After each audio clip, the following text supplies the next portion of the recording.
Andrew, welcome back to the podcast. An honor to have you here. And also, I just prefer in person so much. So this is great that this all ended up happening. It is great. Thanks for having me back. And I agree, to do it in person is especially nice. I want to start off with the topic of fear. You know, your lab is known, amongst many things, one of your primary areas is studying fear. And there's this topic that comes up for a lot of people. In fact, it was a big question that people had after our part one, which was fantastic. And it was around laziness and motivation. And for somebody who's struggling with laziness and motivation, what is it that they're missing out when it comes to how fear fits into those two as drivers, for good or for worse?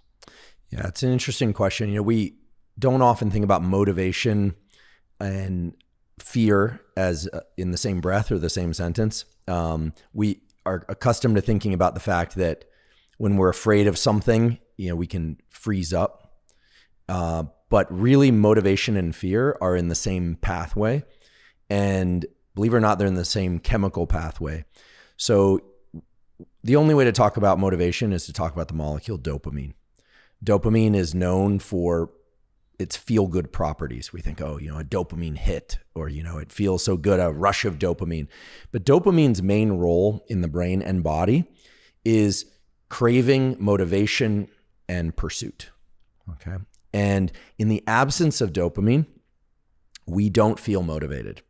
I'll describe in a moment a classic experiment that illustrates this beautifully. But dopamine's main role is to make us feel motivated and to crave things. Okay. And the interesting thing is that dopamine is the chemical, it's the molecule from which another molecule is made called epinephrine. And epinephrine has another name, which is adrenaline. So to untangle all that, basically, craving and desire is the foundation of stress and fear. And people think, well, how could that possibly be? Well, stress and fear comes from adrenaline. So the way to think about this in a kind of real world context is that when we are afraid of something, we have one of three responses. We can either remain still, we can retreat, or we can move forward. All three of those require some increase in our level of activation. And the molecule adrenaline, also called epinephrine, I probably will use those interchangeably, so it really doesn't matter, adrenaline, epinephrine. That is what's responsible for getting us moving. It's also responsible for our sense of fear and paralysis in fear. So if people are feeling that they're not motivated or as motivated as they would like to be, there's a key step that people need to take, which is to start focusing on the craving aspect and dopamine. Because if you can make enough dopamine, you can motivate, you can actually crave moving through challenge. So we could talk about how to do that. But just to underscore how powerful this relationship is between motivation and dopamine, there was an experiment that was done. It's been done in rats, but it's also essentially been done in humans through naturally occurring things, where basically if you put a rat next to a lever with some juice or even with something really, really good that a rat likes, they will press that lever for that delicious tasting thing. And they get pleasure from it. But if you take a rat and you deplete it of dopamine and you move that lever one rat length away, it won't even move one length of its own body, right? A few inches to hit that lever. And people are the same way. You can still experience pleasure without dopamine, but you won't get up off your couch. You won't challenge yourself to go talk to somebody you want to talk to. You won't apply for a job. You won't pursue the new, fitness protocol, etc. So dopamine is about craving of pleasure. It's not pleasure itself.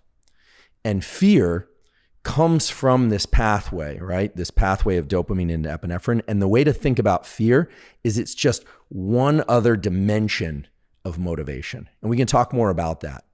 But if people are living in fear, it is absolutely essential to understand that developing some sense of craving, even if it feels scary, wanting something but being afraid to pursue it, that's the trigger for these molecules to start being released and to move towards it. But we've all sort of been told or conditioned that if we feel fearful, that that's a sign that we should back away or stand still. And biologically, that's just not true.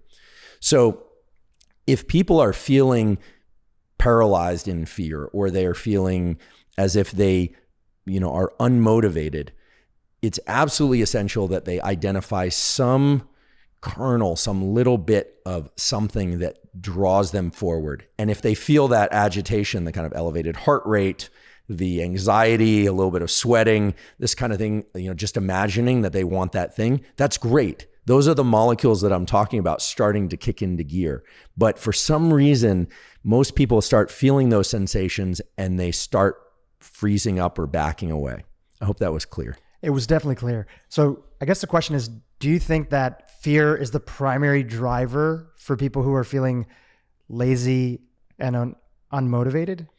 I do. I mean, there are two sides to this. I mean, and you see this a lot in the kind of psychological discussion around motivation. It's, it's wonderful to think about moving towards things purely from a place of love and joy, and we feel that and we experience that with a child or with a puppy, or when we hear suddenly, music that we love, we feel that these same molecules are liberated into our body and brain, and we feel that positive motivation. But I think and that's beautiful, and that's a wonderful dimension of life. But I think that it's a mistake to assume that that's how it's going to feel to pursue everything. And the other side of this is that when there's fear, where you can also be quite motivated. I think we're so averse to the idea of pursuing things out of fear. Should someone start running? I'll use myself as an example. I'll embarrass myself by saying, I read recently that the guidelines for physical fitness and cardiovascular health, because I'm 45, I'm like, I should probably start thinking about my heart health. I feel healthy, but it's 150 minutes per week of elevated heart rate, of that cardiovascular exercise, which I haven't been doing at all. I do other things, but I just haven't been doing that at all. And I always enjoy it once I'm doing it regularly, but the first couple of weeks are painful. It's a little back thing, and then, all this stuff crops up. But basically, I'm doing it out of fear, right? I don't want to die of a heart attack. And if you look at the numbers, if you're not getting 150 minutes a week minimum of cardiovascular exercise, your probability of having a cardiovascular incident goes way up.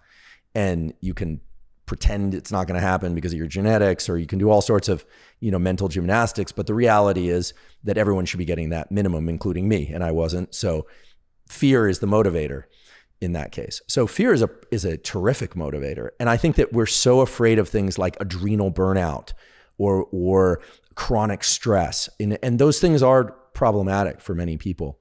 But I think that fear itself is a tremendously powerful lever. And when I say a lever, I mean a chemical lever. This dopamine epinephrine relationship, the fact that dopamine, this molecule of craving, and epinephrine, this molecule of motivation and agitation, this kind of like stress, the fact that those are such close cousins is never going to be untangled. And so the doing a lot of psychological work to try and just move towards things from a place of love and desire, I think is a terrible mistake. I think that eventually comes, and it's wonderful to have those aspects to one's life. But I think we should all be in more appreciation for the fact that we are wired to be motivated when afraid, and we can leverage that. I'm not talking about living in fear all the time, but I think that we can leverage that. It's what can get us out the door. It's what can move us through tremendously difficult times. So I guess I'm not out to turn fear into something it's not. It doesn't feel good to turn stress and agitation into something it's not. It's called stress and agitation for a reason. But I don't think that it's poison.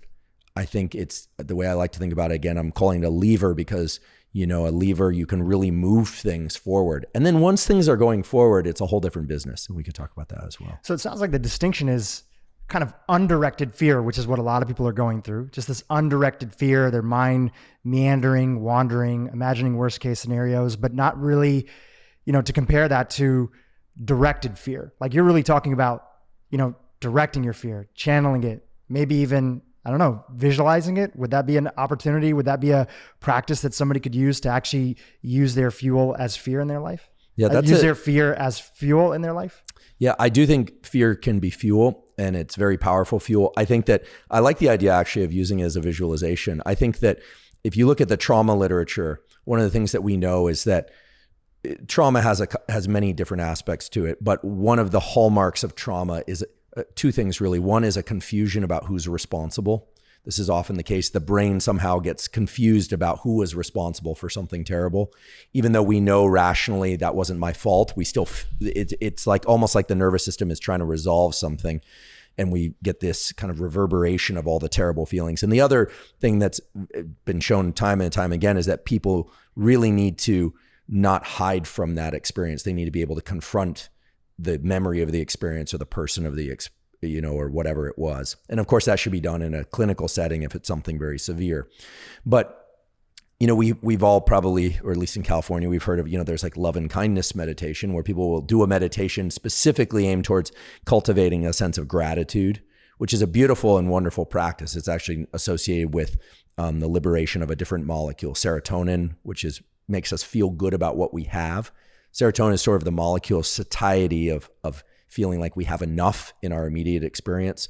Dopamine and adrenaline are really about moving forward or away from things. It's about not feeling comfortable where you're at, either because you're craving or because you're afraid, right? So these molecules are interesting because they really do kind of separate themselves into different psychologies, if you will.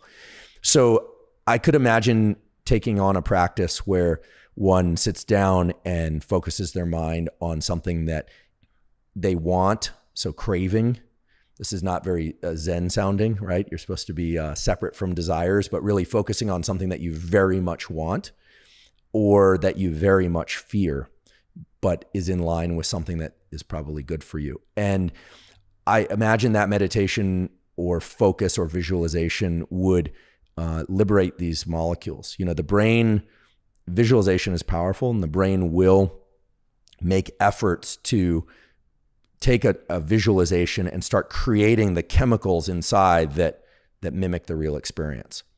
And so that's why the kind of gratitude practices are so powerful. That's why focusing on something that we really want, it feels exciting. That excitement is the liberation of these molecules trying. I mean, these cells, they don't have their own mind, but it's a biological strategy to get you to move, to get you out of your chair and move. And I think that it brings up a larger theme, which is that, the reason we have a brain is to move this thing that we call a body, right? Animals that, like us, we are animals that can move in lots of different ways, run, jump, swim, push-ups, dance. The variety of movements that we can do is one of the reasons we have such a big brain. And these molecules, they sound kind of complicated, but they're actually really pretty simple. Dopamine is about craving, motivation, and pursuit. Epinephrine is really about agitation and endurance to get you to persist. Serotonin is really about feeling good about what you have. We hear so much about oxytocin and but oxytocin and serotonin they work together. They collaborate to make you feel good when you hold your child, or when you feel like, maybe if you've ever had this experience of being at with a group of friends or a party, and you look around and you're like, I'm so blessed, I'm so lucky to have these people, right? Or to have this roof over my head. Those are molecular events. And then there's a fourth neuromodulator, which is acetylcholine, which is really about focus. But I would say all of these molecules are applicable. They can be plugged into a visualization practice. This is something that could be done for 5 minutes a day of just turning off or flipping over the phone and thinking about something in a very directed way, and just watching how that makes you feel. If it makes you feel agitated, if it makes you feel good, if it makes you feel a sense of desire, those actually would be powerful practices, because it would give you a window into what's happening neurochemically. And most people get this backwards. They sit around and they go, I don't have enough dopamine. Like, what do I need to increase my dopamine? I get this all the time. What should I take to increase my dopamine? And there are things you can take, supplements you can take to increase dopamine. And if you do that, you will feel a lift. This is true, right? There are antidepressants and other molecules you can take to increase your serotonin. Some people just take serotonin. You can now go, at least in the United States, it's legal to go buy the precursor to serotonin. You can do that. And you will feel better about what you have temporarily. But I'm always a fan, unless there's a real clinical need, of looking at behavioral and mental tools first, then looking at the power of supplementation and nutrition, which are real and can be leveraged. And then if there's a clinical need towards prescription drugs, for which certain people, they can be of real benefit. But I love the idea of a fear meditation. Yeah. Well, it's pretty common in the Buddhist tradition. They'll have like meditate on your death, or in the Stoic tradition, they'll have imagine the worst case scenario and really visualize it through. I guess I've only heard the California version. Yeah, you've only heard the California version. Which is go to Esalen and just like and really enjoy the bliss of life, which is a great practice. But I like actually I think it's important. I think what you're saying is important for people to understand that there's a lot of, it sounds like there's a lot of dimensionality to meditation. It's not just about being relaxed and calm and in gratitude. It's about confronting your inner real estate. And that's really cool. And that could even be, what am I missing out on in life? Or how am I not going to be able to serve people if I don't rise to the occasion? There's so many aspects where you see this online sometimes. There's the feeling of, I'm only living my quote unquote authentic self if it feels good. And, in our first, I'm only going to work on stuff that feels good. And a first part of our conversation was, actually, a lot of stuff doesn't feel good, and you want to embrace that because that's how you get good at doing things. Right. So I think in that same sense, meditating on stuff that doesn't feel good sometimes, like one of the most motivating, reoccurring dreams I have is I'm back in high school, and I did great in high school, but I really despised, being there, and I felt like it was very limiting, and I couldn't, study the stuff that I wanted to do. And I feel like I'm back in high school, but something happened, and I'm still my current age, right? I'm like 30, 38 right now, and I'm 38, but at some reason I'm back in high school, and I'm like, holy shit, I had all these ambitions. I had all these dreams for stuff that I wanted to do. And for whatever reason, now I'm like studying trigonometry again, right? And I'm going through my whole day at class in high school, and I'm sitting in classes, and for some version, I've like been held back. This is a dream, or this is a visualization? This is a dream. Okay. This is a dream. Yeah. And then, because I'm also like into lucid dreaming, some way through I wake up and I'm like, okay, I'm in my high school. Okay, I have control. Wait, how did I get here? And I have this realization like, no, I'm living my life. I'm a grown human being. I'm an adult male who has started businesses and written stuff and has a podcast.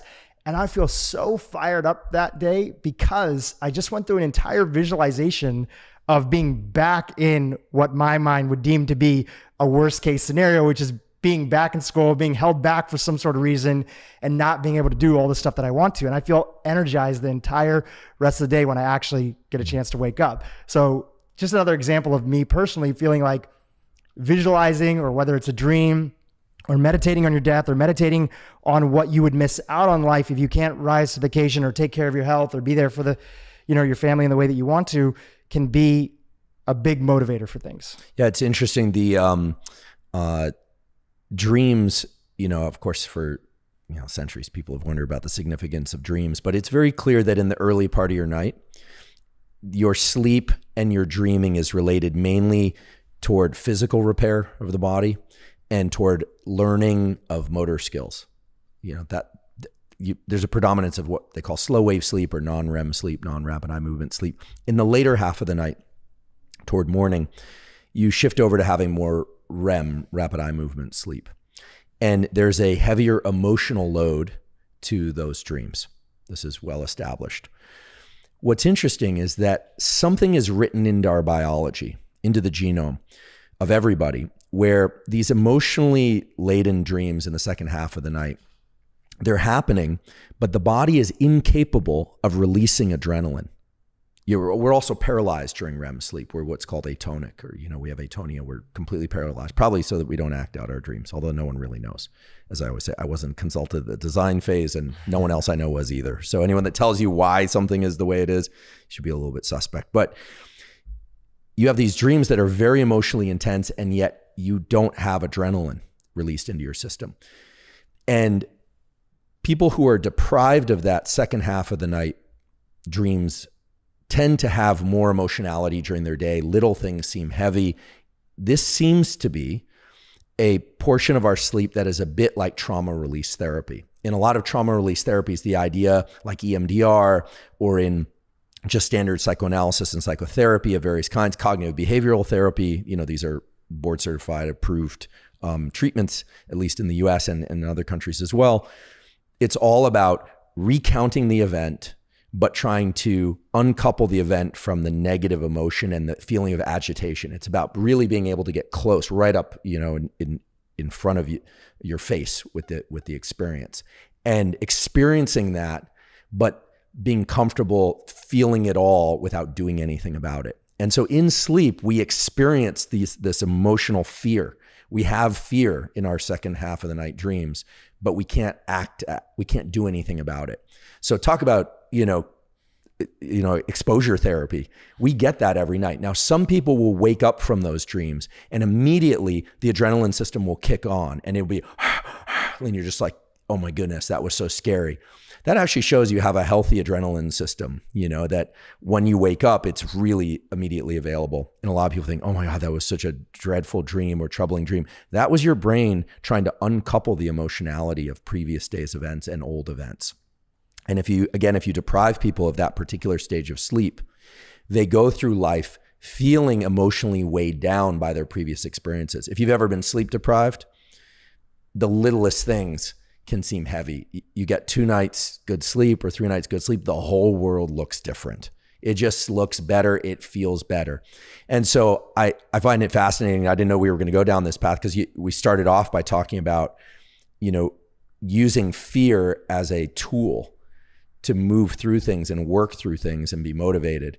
And in your description of this dream about high school, it reminded me that in sleep, we have this process ongoing. And for people that are having the same dream over and over, it's probably the case that the body needs multiple cycles. The brain needs multiple cycles of this because it's so deeply wired into us, whatever it was. And for people with PTSD, a big part of the exposure therapies is to really bring, in a safe setting and a clinical setting, obviously, to bring people to the point where the very worst thing they could possibly imagine it's almost as if it's happening. And then little by little, the amount of adrenaline is turned down and turned down and turned down. People might be upset to hear this, but you never forget your traumatic experiences. Totally. And that's as you've shared before, it's for a specific reason, right? Our brain wants to hold on to them, to file them, right, to protect us. Right. But you can reframe the emotional component. You can unweight the emotional load.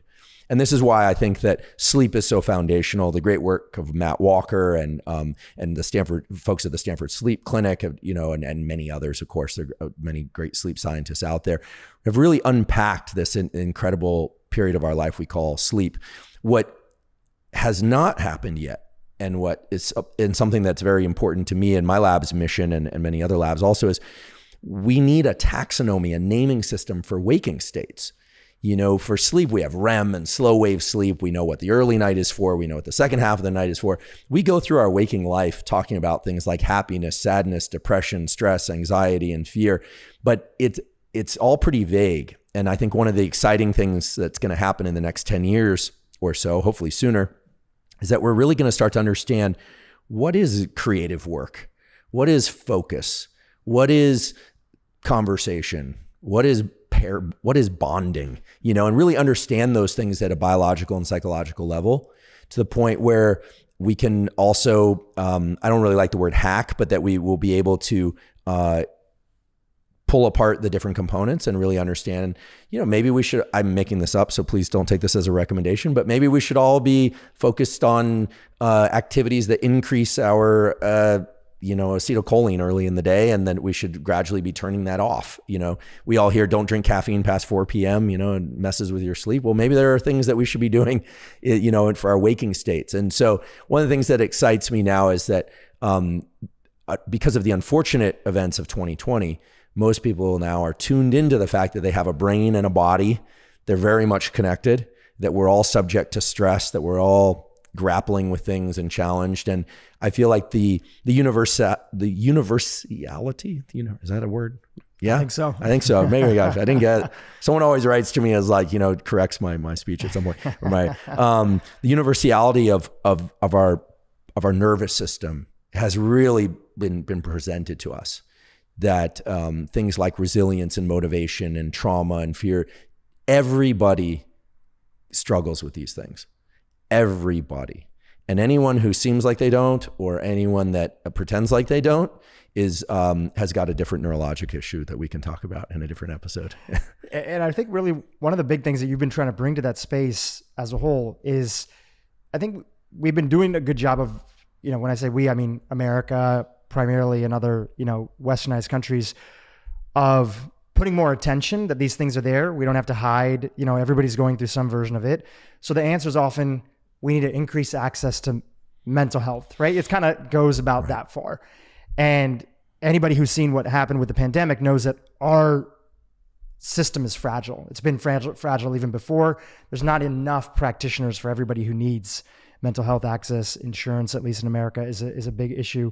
So we need other tools, right? And I just want to give gratitude to you, because your mission from the beginning has always been free tools, easily accessible, that anybody can do on their own. Within the context of that, I feel like yes, mental health access is important. That's part of the equation. But your through line seems to be, and please jump in and correct me if I'm wrong, that getting there through thoughts alone is not going to help us get to the root issue, right? Mm-hmm. That can be part of it, but we actually need to embrace the behavior. Mm-hmm. You have this quote that I heard you share in another podcast, and it was trying to control the mind with the mind is like trying to grab at fog. Yeah. And I think this is a fundamental thing to bring up for the folks who are listening, is that when you are struggling with laziness, lack of motivation, you're stuck in fear, a lot of times, and you see this especially at night when people are trying to fall asleep, right, that their mind is so active and they're trying to tackle that through more mind. Right. And really what you would say is that, look, that's not wrong, but it may not get you there. So let's take that scenario, right? Sure. Give us the example. One way, if your mind is super active at night and you're trying to fall asleep, you're trying to invest in your sleep and get more of it or get better quality, but then everybody notices that their mind is very active. What would be a way of addressing that through behavior instead of ruminating and thinking, or even telling your mind, like, I just wish you would stop? Yeah. So it is very hard to control the mind with the mind. And I think a simple rule that people can adopt is, when your mind is not where you want it to be, look to your body. Use the body to shift the mind. It's a simple equation. It's sometimes hard to do because thoughts can be so all-encompassing. But when your mind is not where you want it to be, if you don't feel as happy or you're obsessing, you need to go to a mechanical system in the body, because if you do that, you'll shift the chemicals that are released in your brain in a way that will allow you to regain control of the steering wheel. So there are a couple things that can do that immediately. The most basic one and the simplest one is going to be with respiration, with breathing. So breathing and the neurons that control breathing are so interesting because they are constantly working. They work reflexively all the time. They're working right now. If you're alive and you're listening to this, they're working. But unlike a lot of aspects of our brain-body connection, we can grab a hold of it immediately and start tinkering with it. Like, I can't say right now, hey, start digesting faster, Andrew, or tell my intestines, hey, slow down digestion, or I can't make my heart rate speed up just by telling it to, but I can slow down or speed up my breathing if I want to. So it lies at this bridge between the conscious and the unconscious mind. And I don't say this from any point or stance of philosophy. This is physiology. So if your mind is not where you want it to be, whether or not you're trying to sleep or work or focus or anything, I'm a big fan of this physiological sigh, which was discovered by physiologists in the 1930s. It's a double inhale through the nose and a long exhale that follows. The exhale can be done through the mouth or through the nose. If you're one of these people who can't breathe through your nose, you could do this all through your mouth. So it's just an inhale and then inhale again, even if you're just sneaking in a little bit more air, and then long exhale. The physiological sigh is known to physiologists and neuroscientists as a way to offload a lot of what's called carbon dioxide, and it immediately produces a heightened sense of calm or a reduced sense of stress and alertness. It's not going to put you to sleep right away, but I'll just do it just by way of example so people can see, since it always looks funny to breathe and, by example for some reason. And no, you don't have to close your eyes in order to breathe. You can breathe with your eyes open. So it's just,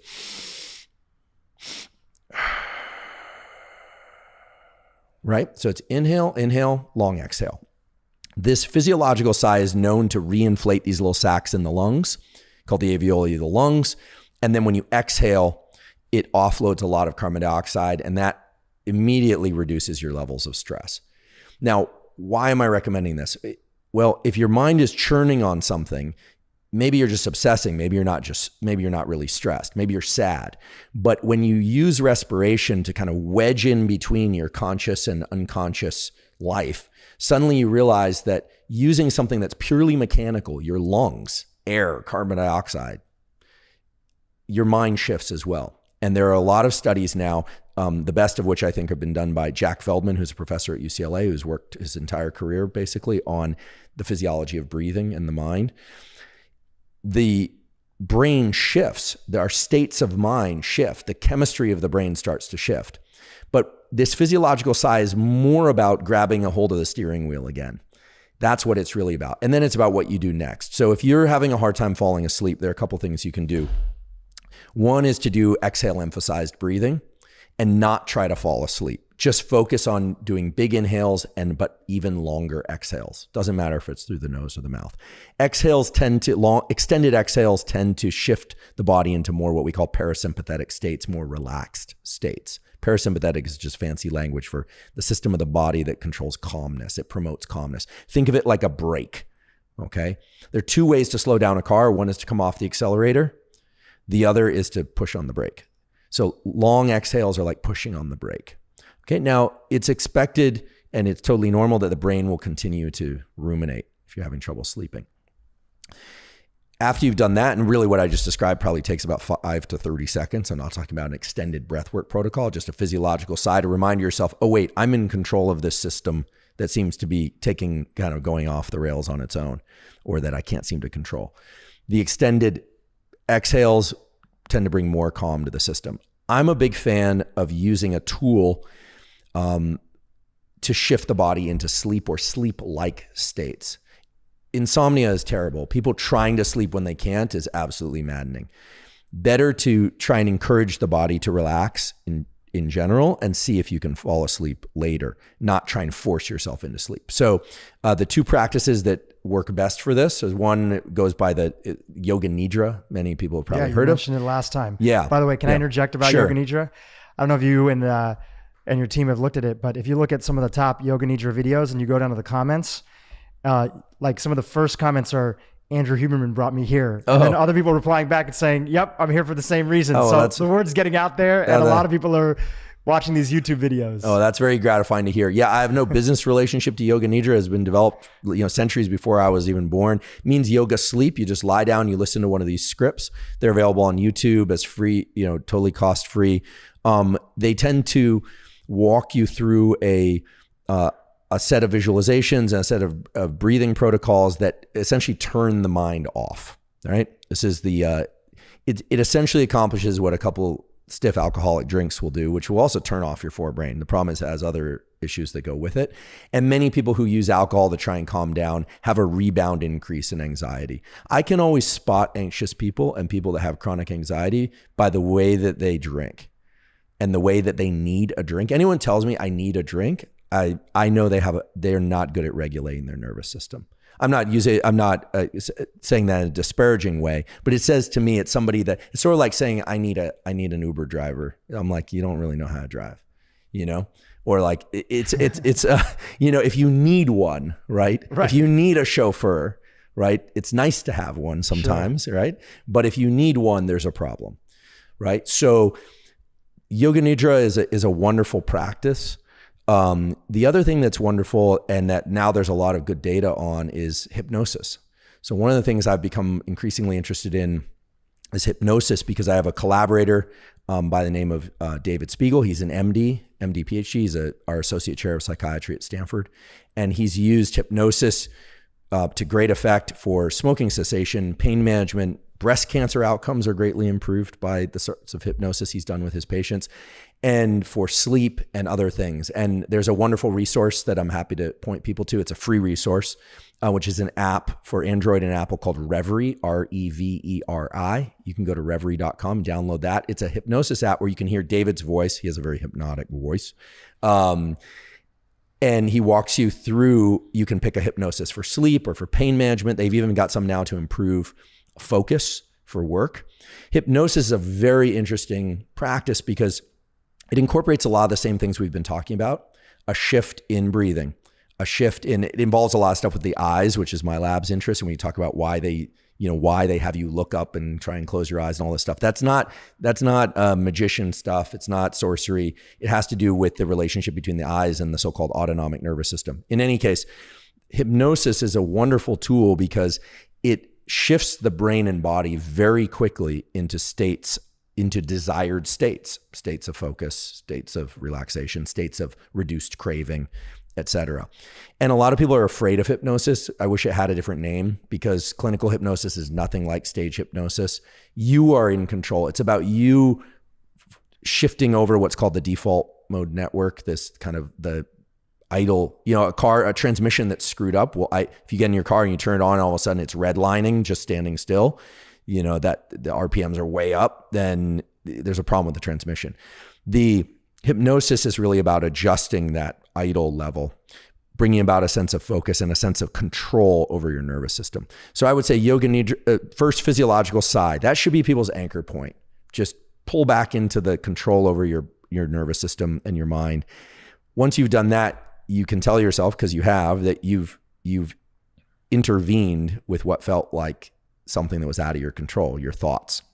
At that point, some long exhales, breathing for maybe 20 seconds or so, no big deal.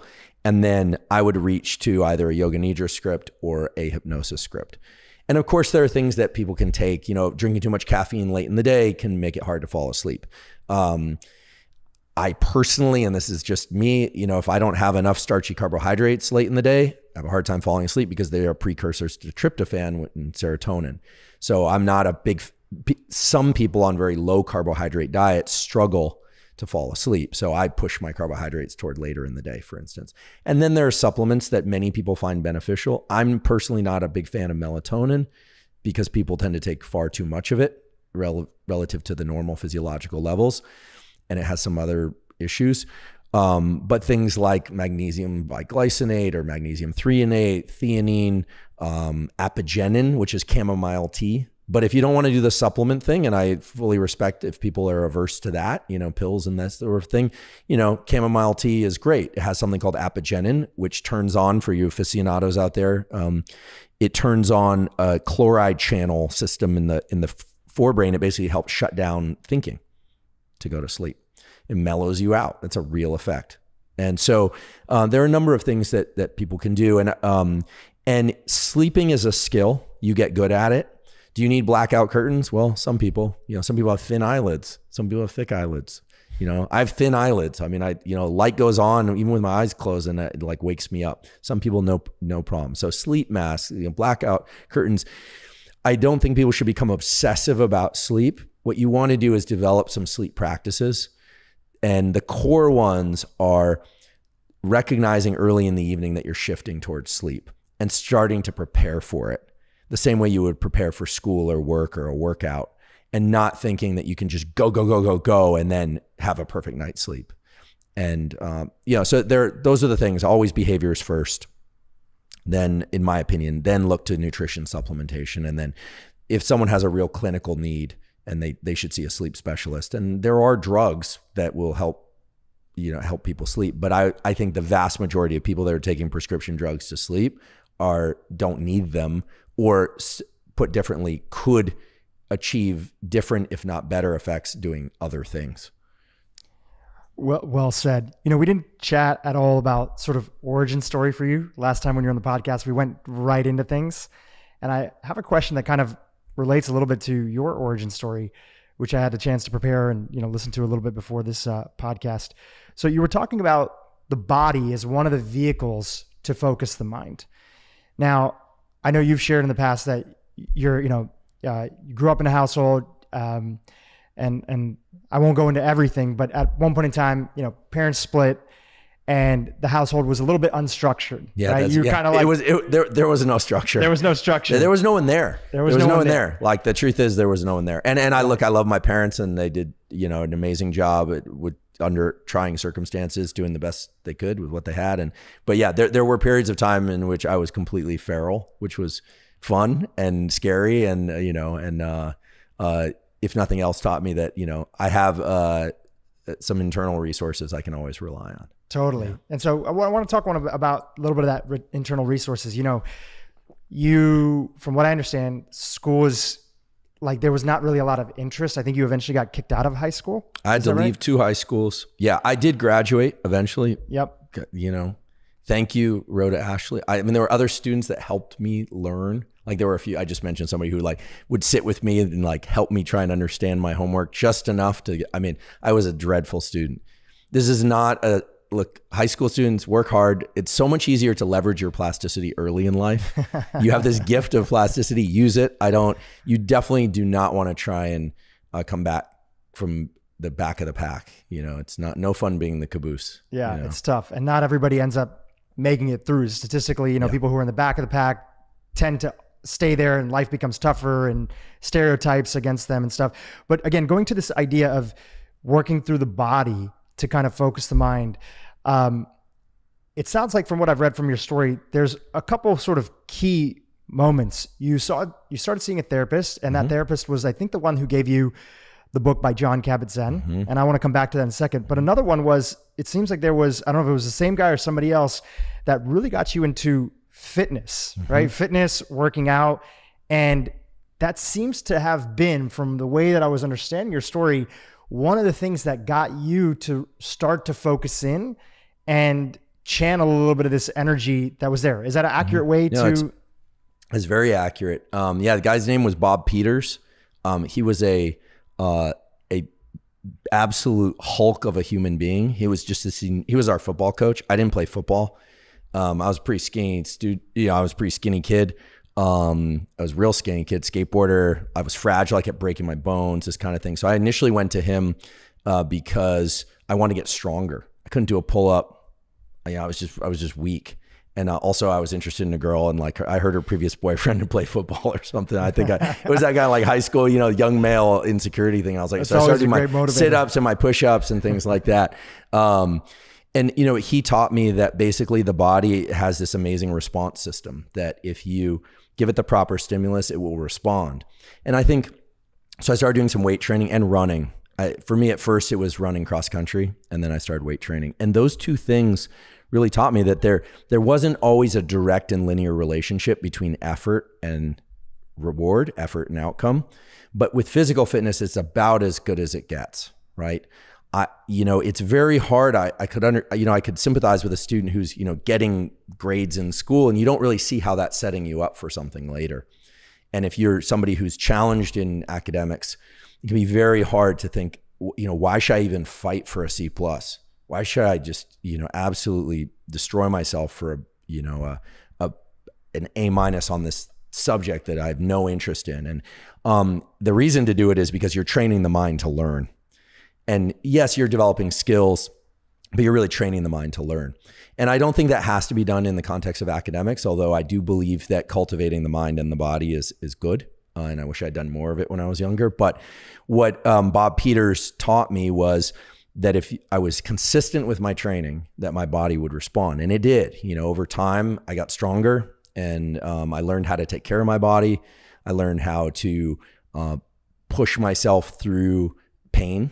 You know, physical pain. I guess I've always had a sort of weird relationship to pain. I wouldn't say I have a high pain threshold. I feel like I'm the guy that stubs his toe and I'm like, I scream, but then it goes flat. I have this very like steep inflection of pain, and then it disappears. And I learned that, so for me, pain is like a big wall of fire, but it's a very thin wall. And that for me has been very helpful, because everything that's been challenging for me, I try and imagine as that kind of thin wall of very, very intense fire. It just doesn't last, but it's very intense. And so I expect it. So physical pursuits, I think are wonderful. And I do believe that everyone should have some relationship to the physical world and their physical body, regardless of abilities. And so that was the entry point. I'm very grateful to him. He was an amazing guy. I give this picture of this football coach, but he also, he was an incredible classical pianist. He taught himself how to play the piano. He also, he was a stay-at-home dad for a while on a bet with his wife. He actually wrote the television thing, which eventually became the screenplay to Mr. Mom. I know I have mentioned that before, and people said, no, it wasn't Bob Peters. Look it up. It was Bob Peters. It eventually got sold to John Hughes, but he lost a bet with his wife. She said, you couldn't do what I do. And he was like, so they did the swap in the 70s, which was rare. Raised 3 kids. I mean, he's an amazing human being, did a lot of work with at-risk kids. And so I think having an example of somebody that was physically very robust, who also was cultivating his mind, was a great example for me. And so, I think oftentimes it just takes the right role model. And I'm a big believer that, especially nowadays with everything being online, that we can internalize role models. We don't need to know the person or have a coach or somebody like that. I mean, that's what's so wonderful about these people like David Goggins and Rich Roll and Joe Rogan and Mark and you and all these people that are out there that are sharing, is that you don't have to have a football coach or a friend or a neighbor that's going to point you to something. You can really latch on to an ethos and make it work for you. And in fairness and in reality, no one person is has all the answers. You look to people I've always imagined a committee in my life. There's like a table in my mind, and I have a committee, and I take advice from those people. Some of them have no idea who I am. I've never met them, but I try and internalize their ethos around certain things in a way that serve me. And the relationship to the physical, to just bring it back to that, is wonderful, because what you start to realize is that the mind follows the body very readily. And the mind is weak. I know people who are out there saying the mind is strong, it can do it, you can force the body to do it. The mind is very labile. The brain would be much happier or perfectly happy digesting nonsense all day long than doing nothing. Try doing nothing for 5 minutes, try scrolling Instagram for 5 minutes. It's night and day, right? The body is powerful in its ability to shift the mind where you want it to go. And that's why I'm such a fan of getting into action, forward action. That's why I'm such a fan of using respiration as this bridge between the conscious and the unconscious. And I believe in thought and thinking and hard problem solving too. I mean, I define an intellectual as somebody that can really appreciate and understand something at multiple levels of detail, not, but I think it's all intellectualism on its own, just being in your head is a terrible, terrible place to live. You should try, I believe, each day or every few days to get into a state of wordlessness outside of sleep. I'm a big believer in this, that running, not listening to audiobooks or anything, but just letting your mind drift is the substrate that it's the precursor, I should say, that allows you to then sit down and do very focused work. If you're having trouble focusing, chances are you're focusing too much. That's basically what's happening. If you're having trouble focusing, chances are you're focusing too much in a distributed way. It's like an appetite. If you're just snacking all the time, it's just the meal doesn't taste quite as good. So running, any form of turning the brain, conscious thought, deliberate thought off will allow you to do incredibly deep work after that. But the mistake is just constantly digesting information. And so I think we need to be more structured about our waking states, but the body, in my opinion, should be the entry point. It sounds like in addition to the body directing the mind, there was also this deep connection that you learned from this mentor who got you into working out and fitness. There was also a true relationship with effort and reward, right? You work out, even with a successful workout, you're not going to start to see yourself putting on maybe muscle right away, but just the joy that comes from putting in a good workout. Whereas previously, and I think a lot of parents, who are listening to this podcast sometimes try to figure out, how can I create drives or intrinsic motivation for my child? And a lot of school, at least back, when you and I were in school too, it was much more common, it's changing a little bit now, was you kind of have to take the authority's word for the fact that the reward is going to come down the line. Yeah. And it doesn't always work. And it doesn't always work. No. And, and growing up where I grew up, I also saw a lot of people who went after that carrot and then they, for extrinsic reasons and did very well. And then later in life were very resentful, very unhappy. I think they still did quote unquote better in life because they positioned themselves to have options. So we can't deny that it buys you options.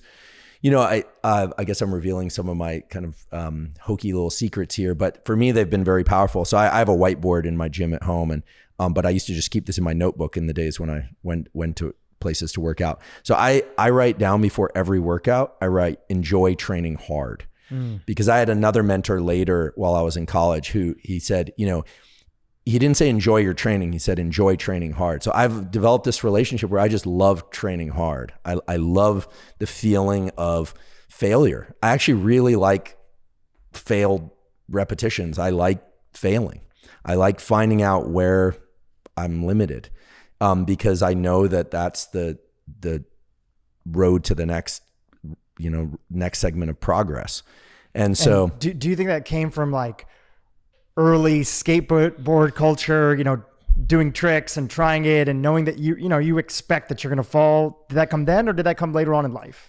Yeah, I'm trying to think about, to be in full disclosure, skateboarding was a really important part of my upbringing, and that was my family basically. I basically just was part of this big pack of kids, and there were no parents, and we were all feral, and we had a lot of fun. And unfortunately, a lot of them met kind of a sad fate. Some of them did incredibly well, but I have great some people might see skateboarding as just those like clickety clackety things going down the sidewalk. Like there's a whole world of that's self-regulated, that I have deep respect for. But in full disclosure, I wasn't one of the good skateboarders. My body wasn't strong. That's why I started working out, because I was getting hurt all the time. And, but skateboarding is a good example of where it's effort, fail. Like, you're getting beat up. You're basically beating yourself up until you get the successful, ride away. And that is incredible. I don't think I cultivated it there. For me, it was really in college, starting in my second year, because I also had to leave college for poor performance and other reasons, none of which I'm proud of at all. But when I finally decided to just bite down and really do it, I experienced so much physical agitation. But I realized that the information was in the books, like it was there. So it's not like I had to go, it was complicated sometimes to understand or remember, but that there's nothing simpler than something being presented to you. It doesn't get any easier than that. And that was hard. So, but I just got good at restricting my desire to get up from my chair. I got good at just pushing through. I also have to say that a big part of working through stress and agitation is giving up on the immediate rewards of some of the social stuff. Those were pretty isolated years for me. I had to not go to as many parties as I would have liked. I wasn't one of the cool kids, because I was studying all the time. I was working out all the time. So you have to be good at dealing with peer pressure. If you want to be successful in life, you definitely either want to surround yourself with people who are also ambitious in the things that you enjoy and love and want to be good at, sports or school. That really helps. I did not have those friends around me at that time. Or you have to be very good at pushing off peer pressure. And that will isolate you. I guess, they call that the empty elevator syndrome. If you hang around with people that don't care about something and you're doing a lot of it, they're going to give you a lot of flack about that. I guess I'm sort of orienting this towards young people, but at any stage of life, if you're taking steps to better yourself, you're going to find yourself pretty lonely for a little while. So I would spend all day Saturday at this park near where I was in college. I would get myself a couple of hamburgers because I liked them. I would go to In-N-Out Burger, get a couple double doubles, and I'd sit under this tree and study all day long. Then I'd sleep, I'd wake up, I'd study some more, sleep, I go back, and that's Saturday night in college. You're supposed to be out having fun, and then Sunday morning I do a 12-mile run. I was a sicko, and slow run. I want to be clear. So that's it. Occasionally I would go to parties and I'd enjoy myself, but I started to find that I could predict that if I kept these behaviors up, that I was going to pass a lot of my peers. And competition is something that's interesting. I'm not an inherently competitive person. I'm not one of these people at the party. Like if you play ping pong with me, I'd sooner let you win than try and beat you. Like why? Let's just like rally. Let's just play. I have friends that are really competitive. I've never been an inherently competitive person with anybody else. But if you start cultivating a sense that you have a goal and nothing's going to prevent you from getting to that because you are willing to put in the hours, that's a powerful feeling. And it can be taken too far. I've been told, my college girlfriend said, I created a monster. That's what she said, because she was always encouraging me to work harder. And then when I finally did, it went pretty extreme. But look, it's always easier to throttle back than to try and, make it from behind. And if you're somebody who hasn't invested a lot in any of these domains like academics or in health or in fitness, the important thing is to just get started and get consistent. I think that even if somebody is just walking 5 days a week consistently, just walking, right?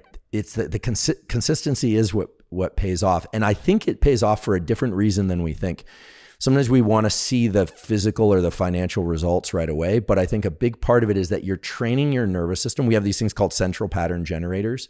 These are neurons that are in our spinal cord and brainstem that generate repetitive movements.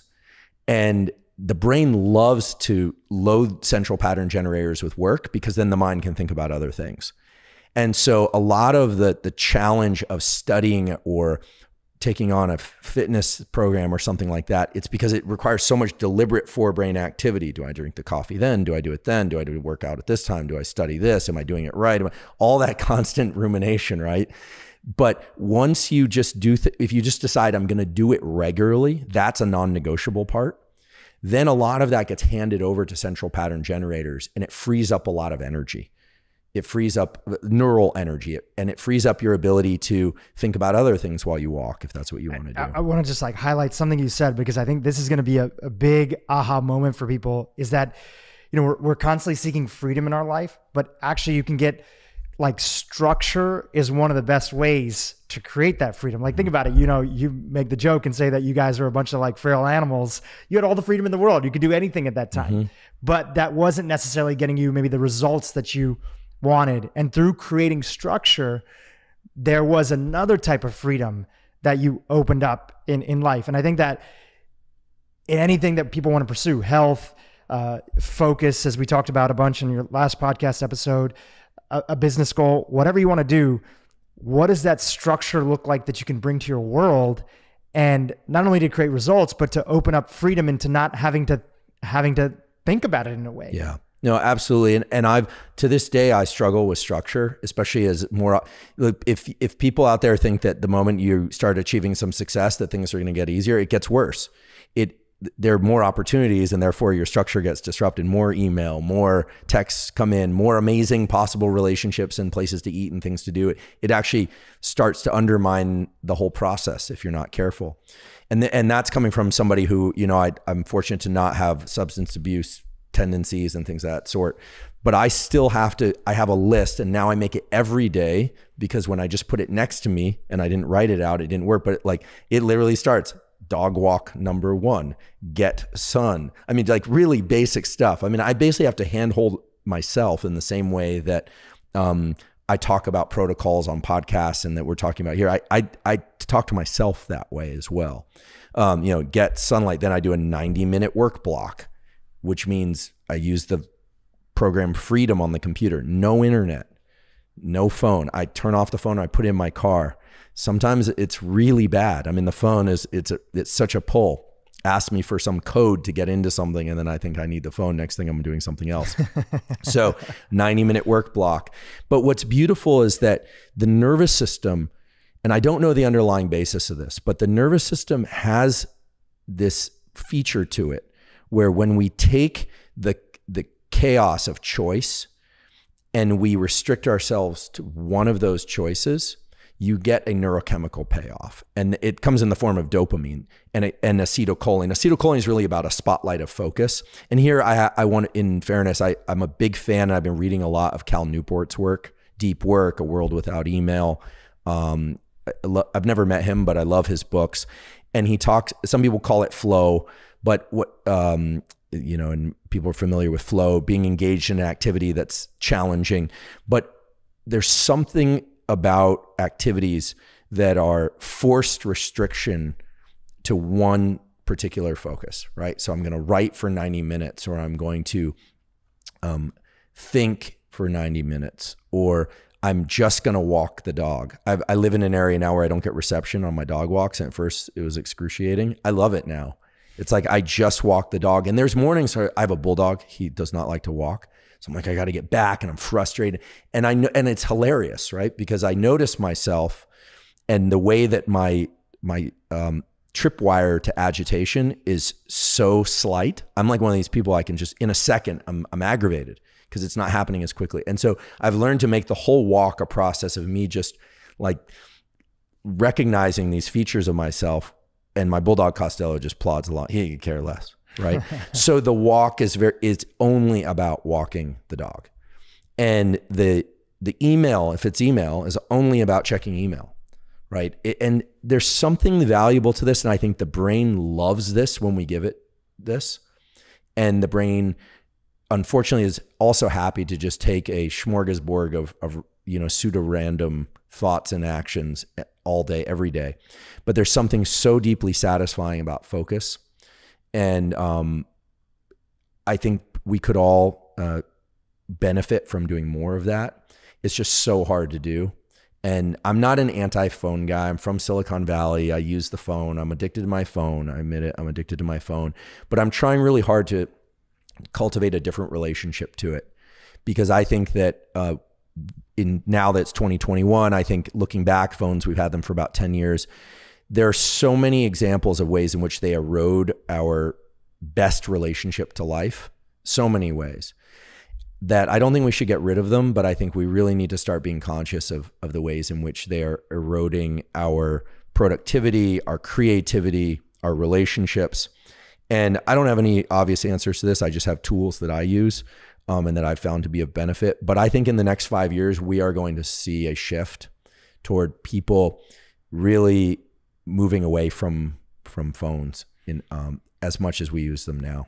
Yeah, it almost seems like in our evolutionary history, we have to be more of a student of focus now, whereas life circumstances would naturally pull us towards lifting that weight of focus a little bit on our own. You still had to apply effort, but it's almost like trying to get good sleep now with a lot of sounds going in the background, or somebody every so often coming and waking you up and saying, "Hey, are you okay?" And you're like, right. "I'm sleeping." Like I just, that's tons of my interference. Sleep. So it's almost like if you're not a student of focus today, I mean, most of my friends that have created, pretty large companies always tell me, and we have this men's group that we meet up regularly and we chat. They say, it is definitely feels tougher to start a business today than even 10 years ago with the amount of distractions that are fighting for our attention. Yeah. And there are different categories of people out there. And I want to be respectful of the fact that not everyone's trying to, build and create. But I would say if you're a creator, if you want to build something, business or write or music or sport or anything, I'll tell you, I'm fortunate to know a good number of very successful people. If you're a creator, you have to always ask yourself, are you playing offense? Are you playing defense? Or are you just bench warming? And most of the activities on the phone, not all of them, are in the defense or bench warming category. If you're a content creator, you want to be a content creator, you absolutely have to take the effort to create space in order to produce content. And that's going to require agitation and loneliness and frustration for brief periods of time. I'm not talking about for years of your life. I mean, for 5-10 minutes while you're not tending to the voices and the things that need you. And yeah, they need you, and they will have anxiety, and you will have yours. But people, if you're going to produce content, you need that to create that space. The other thing is that the phone is wonderful, right? You can turn on a Reverie hypnosis script, and just because it's there and you can use it. So I want to acknowledge its utility. It's a wonderful tool, but the other thing is that young people have integrated the phone into their nervous system in their lives in ways that other people haven't. So I would say that for people that are listening to this now in 2021 and they are 20 years or younger, chances are the phone isn't going to feel as intrusive as it will for somebody who's older than that. Just because of the way that when the nervous system wires up. Like I had a 14-year-old niece and the phone is just wired into her relationships. So if you take away her phone, she suffers in a way that maybe doesn't justify taking away the phone. So this is going to be an interesting kind of generational conversation. But if you have a hard time not turning off your phone for an hour to do focused work or 90 minutes, if that's a real challenge, that's a great invitation to start working through some of the neural circuits for what we call no-go. So I do this now. I'm revealing all my little weird quirks, but they're grounded in neuroscience. So we have circuits that are called go circuits. These are, if you want to know that, if you want to look them up, they're circuits of the basal ganglia. And they're involved in anytime we make a decision to make a behavior like reach out, I just picked up the bottle, put it down deliberately. And then we have no-go circuits. These are ones that suppress behavior. And they've done a lot of beautiful experiments where you can create a video game or something where people have the impulse to make a choice in order to score points in a certain amount of time. And sometimes you have to go, and sometimes you have to no-go. You have to avoid movement. And suppressing movement takes effort, right? And all you have to do is experience a social gathering and see one person pull out their phone, and you just notice everyone pulls out their phone. That tells you it's been handed over to central pattern generators. I don't think it's conscious. I don't think people are like, oh, exciting, I'm going to look at my phone. It's literally just now it's socially cued. So it's sort of like someone wipes the side of their nose, like maybe they got something, and then you notice people will just start doing this. This is like human behavior. We mimic each other subconsciously. So we do it with the phone. So I have this thing where I don't believe that we have as much attention deficit as people think. There's about 10% of the population that probably has legitimate attention deficit. It's getting worse, and the numbers are creeping towards 12%, 15, and 20 in adults as well because of the phone, just to be totally honest. So this morning I experienced this. I went for a run. I was listening to music, and I wanted to see if I had reception and check something on my phone. And so I have a rule. I do 25 times a day. This is just my sense of order. 25 times a day, I try and suppress a desire to take an action. And I'll tell you, it was excruciating. I wanted to do it so badly. I don't even know why. It's just, I'm trying to override some circuitry to just look when I have reception, to just look at my phone, see where text messages or whatever, direct messages. So I get to the car, and I was like, whoa, I made it. Do I look now? And I thought, don't do it. Don't do it. And I'm thinking, I should do it. And I sit there for about a minute. And this is crazy. Right? I'm a grown man, 45 years old, right? I should drive home. But I didn't do it. And I was like, this feels really good. So what I'm trying to do now is train myself to not be reflexive about the phone. And I think that requires a conscious effort. Eventually it'll become more automatic, in the same way that reaching for it became automatic. So these no-go circuits require a lot of energy, a lot of work, but we can train them up. And that's what's cool. And that's neuroplasticity, the brain's nervous system's ability to change in response to deliberate focus and experience. We're the only species, as far as we know, that can rewire our nervous system deliberately in this way. If other animals do it, like my dog Costello, if he tries to do this, he doesn't do it very well. But humans can do this. But the agitation of, the no-go effort is, I want to boldface and underline twice the word effort. It is supposed to feel challenging. So, I don't know that it's necessary. For some people might be very good at this. I think people who are older, 50, 60, they are probably better at this because their nervous system didn't incorporate the phone into their world quite as much. But, again, I don't want to demonize the phone, but I think learning to control one's behavior with the phone is going to be the distinction between those that are successful, I really believe this, and those that are not. And there will be a range there. It's not black and white, right? It's not a stark contrast. There'll be a number of shades of gray in between. But the better you are at controlling your relationship to distraction and to these impulses that draw you off track, the more you're going to be able to produce things. Also, the better you will be for relationships of all kinds. There are certain people that are more clued into this than others, but everybody appreciates like someone who's very present. I have a friend, it's why you introduce him to any of my girlfriends in the past, and that they walk away. He's a really good friend, but I was always a little envious of him because they always go, he has the best presence. And you know what it is his phone never comes out of his pocket. And when you're with him, he's actually just talking to you. It's not that complicated. Or he's not even thinking about their phone. You know, some people don't have their phone out, but you can tell that they're kind of thinking or they're waiting for that next moment. Exactly. And I think what you said is so beautiful because it's not just present on the micro, our own individual relationships, our relationship with our work, but it's also present on the macro. You know, there was this really great Harvard Business Review article, we'll link to it in the show notes, where it said, you know, what's the difference between people and companies, right? So personal brands and companies that get a little bit successful. Why are people who get a little bit successful, why don't they go on to become uber successful, like extremely successful when they already had that momentum?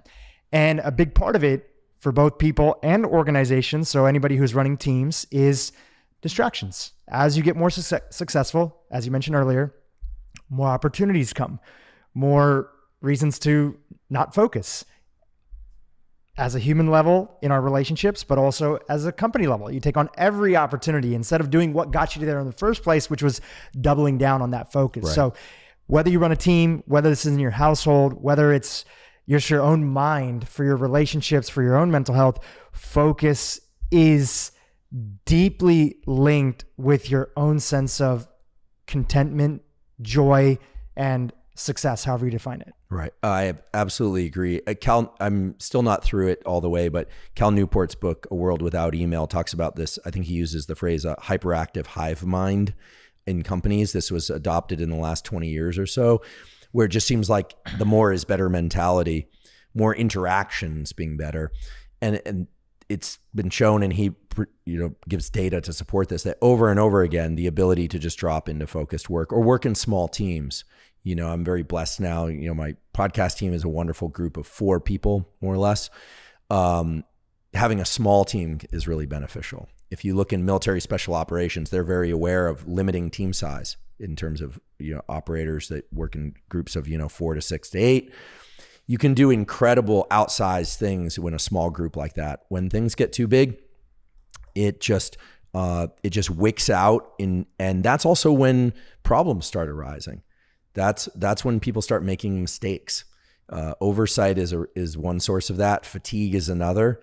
And, I guess this is all to say that learning to cultivate a life of focus, and I should say it should be the way to support that is to have components of your day of wordlessness and defocus. I do want to emphasize that because it's not about waking up and from morning till night being ultra focused, right?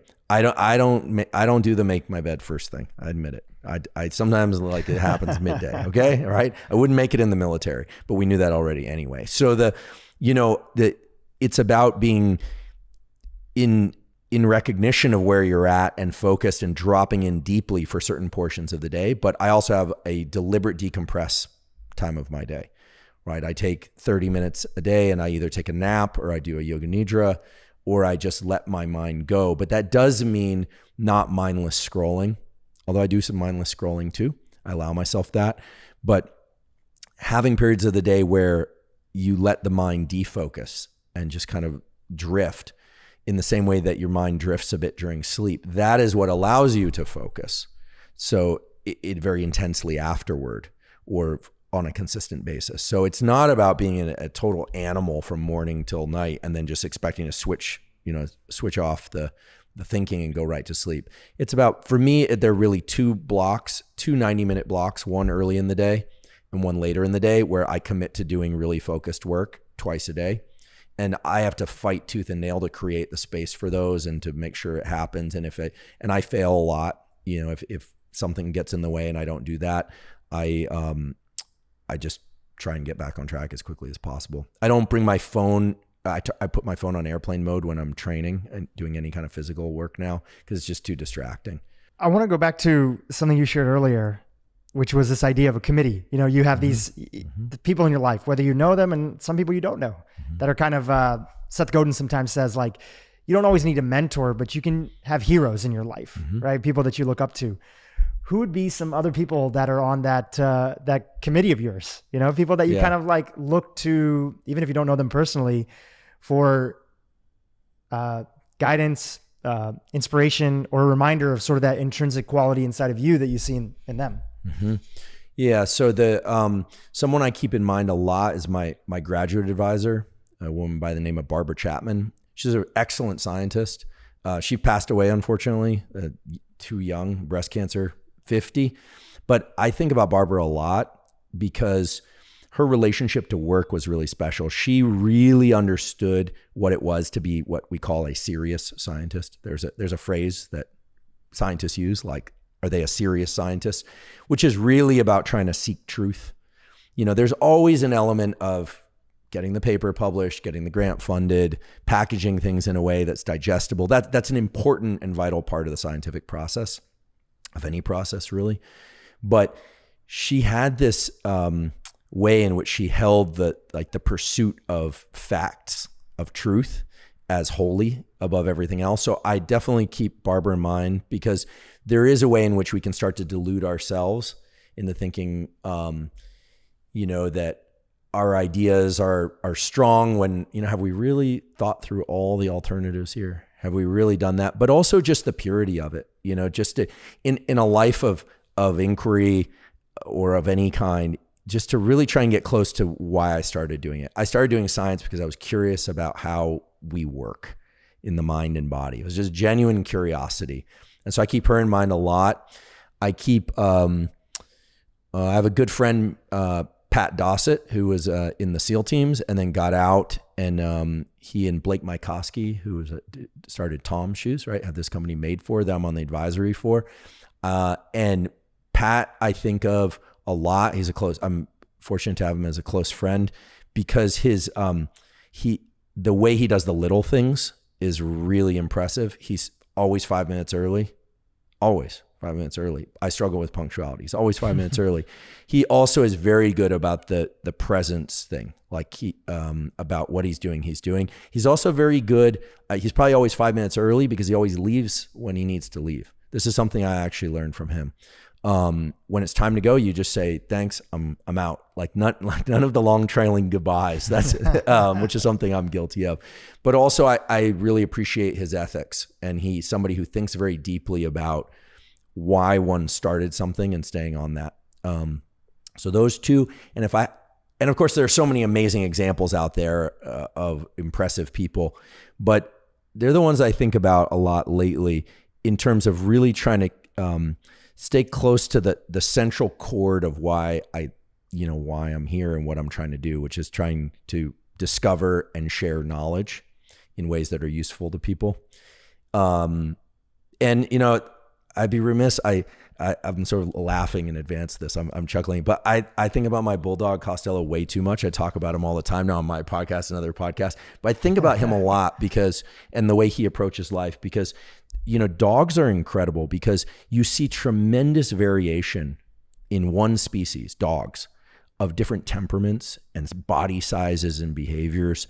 And his temperament is unique. It's stubborn and joyful and all, but there's something about stubbornness. He's so stubborn, and it's teaching me actually to be more stubborn about I know what I like, and I know why I'm here and what I'm doing. It took me a long time to find that, but I'm starting to become more, I'm trying to internalize Costello more. So he definitely has a spot at the committee table. And bulldogs are hedonists too. He loves sleep. And the way he eats food it's insane. He can devour a huge bowl of food. So so I'm actually trying to cultivate a little bit more of his love for food and love for sleep, and really enjoy what it is I'm doing. And I'm also starting to become more and more stubborn, but maybe that's just aging. There's a short little book by Eckhart Tolle, author of Power of Now and stuff. And it's called Guardians of Being. And it's basically about animals. A beautiful title. It's about animals, oh, pets. Man, is it? I'm going to get this book today. Dogs, really? Cats primarily, but it's basically how, as human beings, we struggle so much with our mind pulling us in so many different directions. And for some people it's a lifelong battle. They feel it really shouldn't be a battle, but it's a lifelong battle with their mind and not getting space and sort of awareness. And inside of there, it's really talking about how pets can be one of the greatest reminders about presence in our lives and reflecting back upon us the things that we might need or benefit from. Oh my God. And I just thought of that when you brought it up. Thank you. I'm a huge, I'm obsessed with animals, and I've heard of Eckhart Tolle. I know a little bit of his stuff. My sister, who's a therapist, is obsessed with his work and really loves it. I'm definitely going to get this book and check it out, because I think animals have a lot to teach us about how we work, because their nervous systems, I've looked at a lot of them, admittedly, their nervous systems are simpler. And what you find in simpler nervous systems is that a couple core sets of operations are extremely well honed. So the bulldog is the bulldog because their brain is organized that way. A scent hound or a retriever behaves that way because of the way their nervous system is organized. And human beings are gifted with this potential to have so many different behaviors, or learn music or not, learn basketball or not. Other animals don't get that set of choices. And I think it leads to a confusion about who we are and what we're about. We are about variety and choice and optionality. And that's wonderful on the one hand, but I think if we want to understand what the extreme version of any kind of expression would be, of stubbornness, of glee, of creativity, I think animals can reveal that to us, because they are the more focused, honed down example of the way a nervous system could be built. And so I'm excited to read this book. You just, that reminds me that I've heard you share in other interviews that you were kind of obsessed with animals and animal movement growing up. And also just recently you did a whole series on kind of movement, and in one of them, movement, muscle growth, giving a lot of different, tips. You talk about posture, right? What's important for people to understand when it comes to exactly this topic that we're chatting about, which is movement, function, the body controlling the brain. What's important for people to understand when it comes to this topic of posture? Yeah. And always when the word posture is spoken, then everyone starts noting their posture. I have a friend, Kelly Starrett, who does a lot of work in is a company called The Ready State. They've done a lot of work in like physical rehabilitation, sports performance, and this kind of thing. He's a tremendous athlete. He and his wife, Julia, are both really amazing athletes. And he always says they're big on the standing desk thing. They've got kids. They've been doing a bunch of work to get standing desks into schools. But he also makes this comment that, we weren't meant to sit all day, but we also weren't meant to stand all day. So, the idea is that we should be able to move in a lot of different dimensions and feel comfortable doing that. The movement is a huge discussion, but there are a couple things that relate to posture that are interesting. One thing that I've learned from Kelly, and that's certainly been true for me in terms of longevity in sport and just making me feel better all around, is that usually when we have pain someplace, that the solution lies in doing some work in strengthening the musculature above and below that pain. So we tend to focus like on the knee when it's really like maybe you need to do a lot of like tibialis work or, hip work, because the knee injury is a reflection of the way that the body moves or fails to move on the whole. So one of the things that I've become conscious of is in looking at the literature is that, things that generate asymmetries create problems. They really do. And so trying to really cultivate symmetry in terms of a lot of unilateral movements for weight training, for instance. So like unilateral leg movements or unilateral arm movements, they bring about balance because we develop these asymmetries the same way we become right-handed and left-handed, where most of us aren't ambidextrous. The phone, again, is terrible. We're all starting to look like a folded over accordion or a semi-melted candle, right? Me included, if I'm not conscious of it. It is very clear, and the yogis will attest to this, but I don't do a lot of yoga, admittedly, that we are in internal rotation too much. So a simple test people can do is if they just relax and they point out their standing, relax, and they put out their thumbs. If your thumbs are pointed in, chances are your shoulder is internally rotated, right? And that some strengthening of the upper back muscles and rear neck muscles should be done so that we're not in external rotation, like the Fonzie thing. Half of the people listening to this won't know who Fonzie is, but like the thumbs pointing out in both directions. But that doing movements of that sort can then allow us to be neutral, right? Shoulder neutral again. So, I've got a friend and he texts, if you're listening to this, not watching on video, he texts with his phone up near his face, even on the street, which is hilarious. But his posture is amazing. Great posture is such a a boon to life. And so these little things like internal, whether or not we're overly internally rotated, trying to be a little bit more externally rotated. The other thing is with respect to exercise that has been fun for me to learn about is, not everybody, including myself, has time or interest in doing a lot of different kinds of like animal movement. I mean, I'm a huge fan of mobility. I mean, that stuff is beautiful. Like the stuff, like Ido Portal's movement culture stuff. If people haven't, everyone knows who he is presumably, but if you don't, check out his Instagram. He's just been doing this for so long, but just incredible suppleness of movement and balance and sure strength and all that, but huge range of movement. So-called movement culture is the phrase that he coined. But one of the things that's been fun to incorporate is, we can do what are called open and closed chain movements. Closed chain movement would be where like our hands and feet are in contact with the ground. So think down dog is closed chain, right? Think jumping, that's open chain, right? Shooting a free throw is open chain. You're actually pushing through. The nervous system actually, there's an interesting literature on this, scientific literature, that closed chain movement tends to build, now it's going to sound very Eastern philosophy, but build energy in the system. We tend to come away from it feeling kind of invigorated and charged. And that's because of the way that we have these chains of what are called ganglia, neurons along the spinal cord.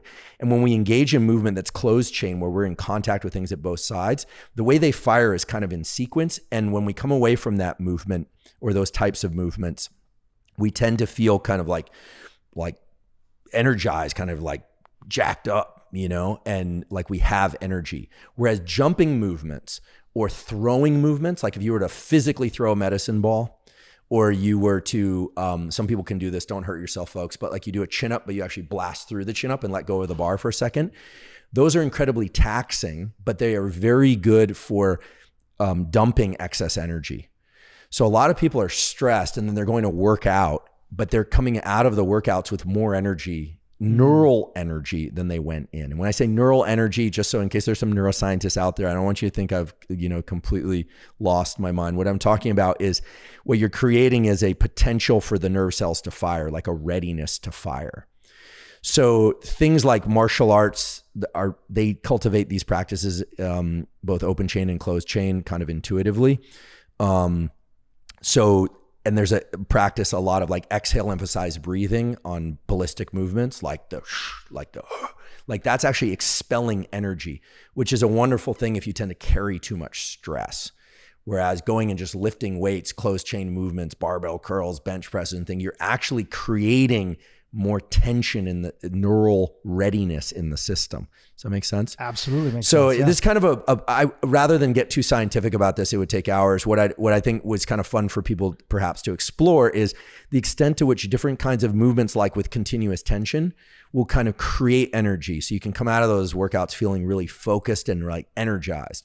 Whereas if you're somebody who tends to just feel like you're carrying tons of tension inside, you want to dump energy, then throwing things, ballistic movements, like where you're just literally like dumping all your energy, these so-called open chain movements, if you can handle it, like jumping and ballistic stuff, those can be very beneficial. And all these have roots in the way that motor neurons of the nervous system work. And again, it's kind of fun to just look to animals and just see a lot of them, they look different because they do different types of movements, right? A kangaroo doesn't look like a tiger for a reason. You think it's because of its body, but its body is a reflection of the way the nervous system works, not the other way around. In addition to this through line where we were started off talking about movement, being able to focus the mind, you also have been very open that you were recommended to go see a therapist when you were really young. And what did you feel that you got out of therapy, in addition to this fitness training and the working out that you were doing? What was the real sort of distinction that came for you at an early age that maybe wasn't a way that you saw either yourself or the world? Yeah, well, and to be honest, earlier you asked, who's at my committee, so I, believe it or not, somehow I figured out a way to make this work, even in tough financial times. And I know not everyone can do that, but I've been one way or another, I've been seeing that same therapist for, gosh, I think it's now been 35 years. Incredible. We have a very close relationship, obviously. Yep. I think it's a healthily boundaried relationship. Actually, until I learned Oliver Sacks, who passed away, the neurologist, a man who mistook a white for a hat. I have very few heroes in life. Oliver Sacks is absolutely one of them. Incredible. If you haven't seen the movie the documentary movie about him, it's incredible, about the field of neurology. He had a therapist, I think, for 42 years. So, and then I felt kind of vindicated because what did I learn from therapy? Well, as a young person, I didn't have a choice but to go. I had to go if I want to be admitted back in school and stay in school. But what I learned pretty quickly was that therapy has multiple levels of support. One is somebody who's just going to hear you. A lot of people just don't have the opportunity to share what's going on with themselves. A lot of people, sometimes they may not even know what they think because they haven't said it out loud. Yeah, most of us barely can understand what we're thinking and feeling, much less what anyone else is feeling. So the next time you think that you understand what someone is thinking and feeling, remember, most of us don't even understand what we are thinking and feeling. But I got lucky. He's somebody who's extremely smart and encouraged me to take on physical practices and use those as a portal, not just, lie on the couch and talk about problems. In fact, these days, we don't even really talk about problems per se. The way therapy works, there are multiple aspects to this. But one is you're trying to create a place where you can explore your own mind. That's really what good therapy is about. It might start with a problem or a conflict, but it's really about being able to explore your own mind. And you're constantly asking the question, what's driving this behavior or this pattern of thought? Why am I anxious? And the immediate answer is never the answer. If you think, oh, I'm anxious because I've got too much work or I've got these things, sure, that's true. But what you're really starting to do is peel back the layers. And what you're trying to do is create, through the relationship with the therapist, you're trying to create a process, a reflective process. The goal of the therapist is to make themselves obsolete. That's very clear. I've asked this numerous times throughout the years, like, when are we done?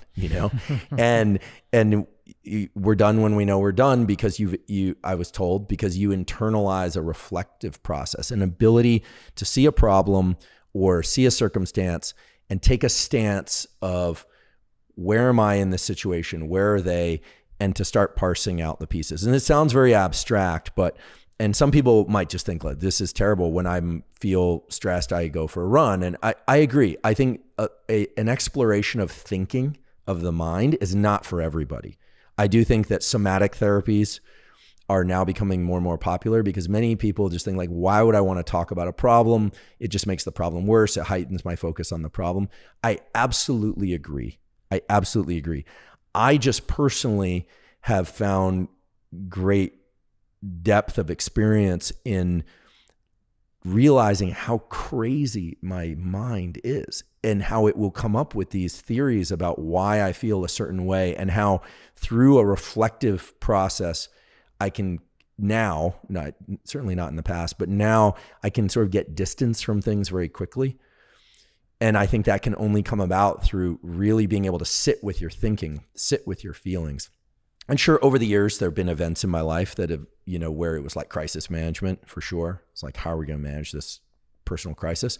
But I think therapy is if the relationship is right, I think it can be a beautiful experience, and it can change the way that you view the mind. And for me, therapy nowadays is not so much about me getting anything out of it. It's just making sure that I can show up as well as I can to the other things and people in my life.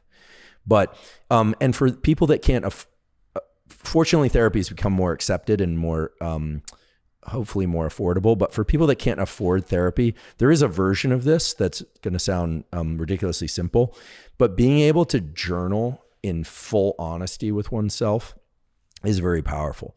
Journaling is, I would say, and writing is the way that human beings have worked out a lot of their internal conflicts and discovered incredible depth of meaning and excitement and creativity over the, for centuries, thousands of years. So if people can't get access to a therapist, I would encourage them to journal with the full understanding that no one is going to read those journals. A lot of people start third personing. They start thinking they're writing their life book or their memoir. Really journaling in full honesty is powerful. Some people look at this as a data dump, like just a way to kind of get all the mess out early in the day. That's powerful. As is sitting down and deciding to write in full honesty about something that's extremely challenging, or that one is extremely ashamed of, or afraid that people will ever find out, or these kinds of things. Because there's something about the way, if the mind sees truth, like it sees its internal externalized, it immediately looks crazy. And in that recognition that so much of what goes on in our heads is crazy, there's this weird thing, I don't really understand it, where like other amazing things crop up as surprises. Let me give a different example.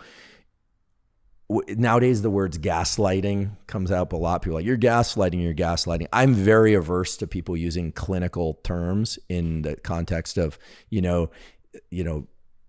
online psychology. It just doesn't seem to, it doesn't work for me.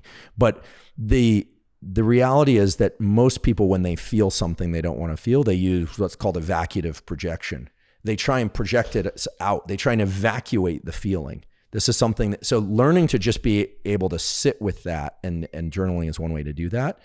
It overcomes this need to evacuate anger, frustration, etc. So the mind's natural reflex is, when it doesn't feel something it likes, to look for something external to solve the problem, or to evacuate the problem.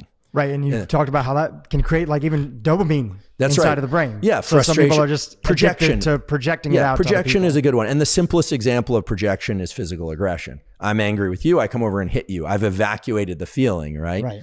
And it's an example, unless it's in the context of like sanctioned martial arts where it's consensual or something like that, it is always an example of weakness.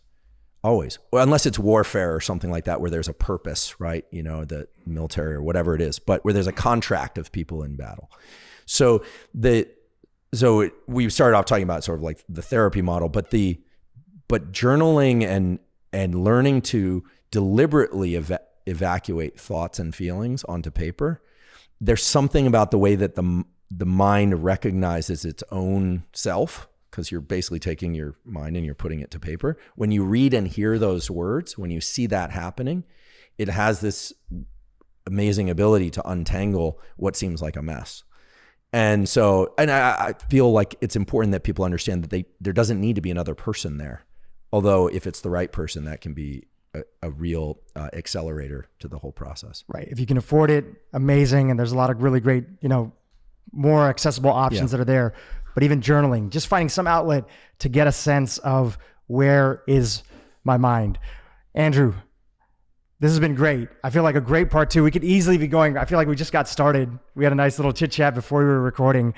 I feel like we could keep on going here, but I know you got a couple other podcasts coming up, and I want to be respectful of your time. And I want to say thank you for coming back on the podcast and doing, I think, the origin story, especially as your profile starts to become a little bit bigger. It's nice for people to hear, because you are, you have all the accolades academically and with the research and other stuff. And I think it's very hopeful, especially for young people, to hear, wow, he wasn't good in school. He wasn't, had challenges, and, these were the things he struggled with. It just makes us more of a human to the people that might look up to us. And I know a lot of people look up to you. So I appreciate you just opening up a little bit more about your story and continuing down the pathway of providing actionable, free tools that people could use. So I just wanted to say thank you so much for coming back on the podcast, and I appreciate you, brother. Oh, well, thanks for having me, and thanks for opening up the conversation to those things. It's not things I readily share, but I'm always happy to if people are curious, and thanks for doing what you do.